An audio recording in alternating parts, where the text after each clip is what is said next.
Welcome back. This is our very important lecture about typography. According to Wikipedia, typography is the art and technique of arranging type to make written language readable and beautiful. This means that typography is an essential part of any design. And that's because most of your website will be text content. And so it's quite important to make that content good looking and easy to read for the user. Good typography can make every design look very professional. So let's look at a couple of guidelines to achieve exactly that. I will start with some simple rules, and after that I will go over choosing some good fonts, how to get them, and how to choose the right font for your website. For the first couple of guidelines, I will use this website to show you good and bad things. So first, use a font size between 15 and 25 pixels for body text. It really depends on the typeface you choose, how much text you got, and how much you want that text to stand out. Here in this example, we have a font size of 22 pixels and it looks really good. And this is what it looks like without using these guidelines. The first example has only 14 pixels font size and it's clearly way too small, right? And down here in the second paragraph, the text looks unnaturally big and exaggerated with those 30 pixels font size. So avoid both of these situations.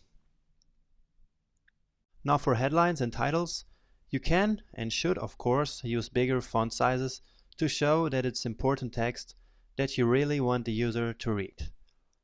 There are no real size limits for headlines like this one. So here we have the headline of the website we've been seeing before, and it has a font size of 60 pixels, and I think it looks great actually. This website here has an extremely big headline with 90 pixels font size. And sometimes when you use such a big headline, you will want to decrease the font weight of that text. This ensures that the text doesn't steal too much attention from the rest of the content, and it makes the text look less bulky and more modern and elegant. And that is exactly what this website here is doing right. Next up, use a line spacing between 120 and 150% of the font size. Line spacing is the vertical distance between lines and makes text easier to read. Back to our example, this web page here uses a line spacing of 150% to make the text easy to read. This is an example of good typography. And this is what it looks like with bad typography. With 100% line spacing, which is what happens when you don't define any line spacing at all, you see this big block of text which is not easy to read because the lines almost overlap. This is a really bad practice.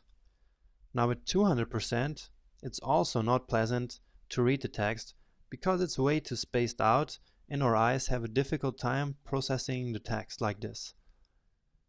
So leave a line spacing between 120 and 150% and you will be fine.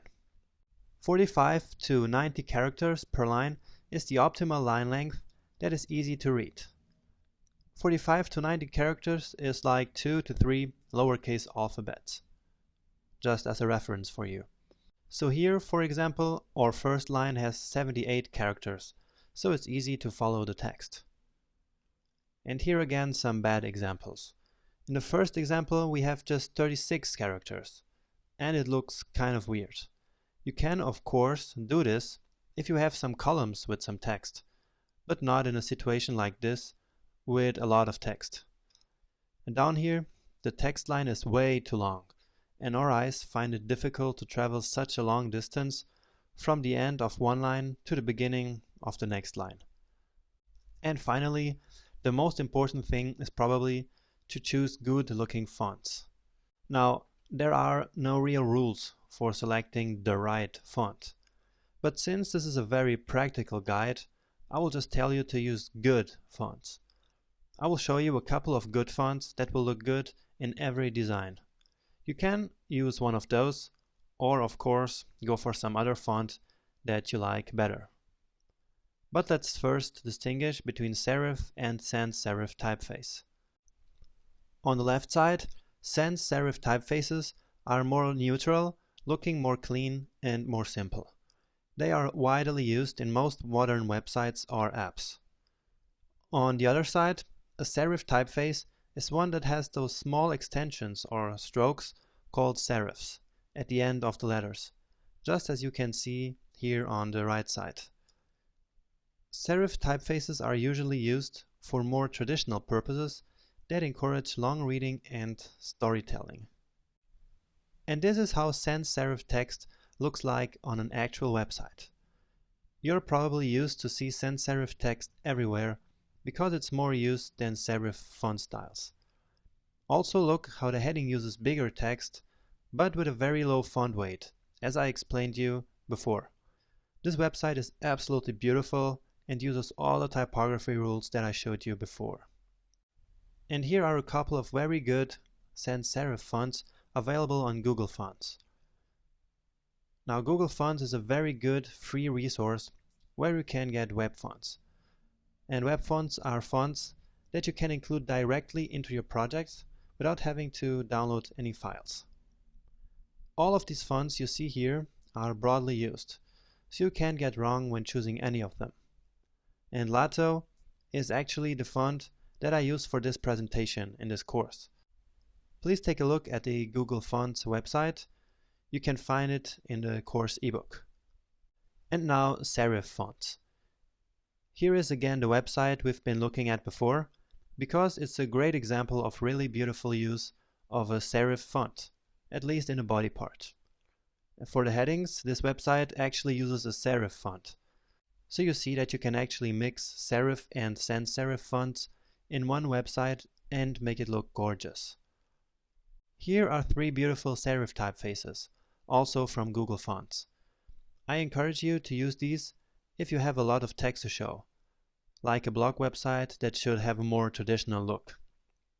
So, how should you actually choose a typeface? The most important thing is that the font you choose depends strongly on the website you're designing.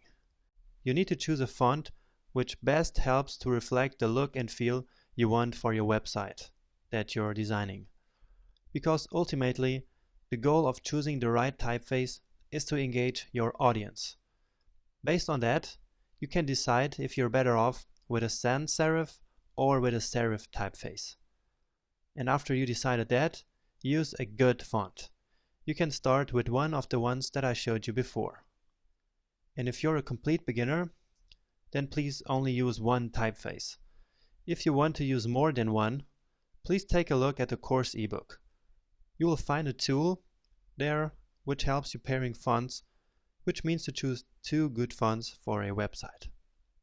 The best you can do is to play around with different typefaces and see which best helps to achieve what you want for your website. And that's it for typography. This was quite a long lecture actually. And next up, we have another very important aspect of web design: colors. So, join me right in the next lecture.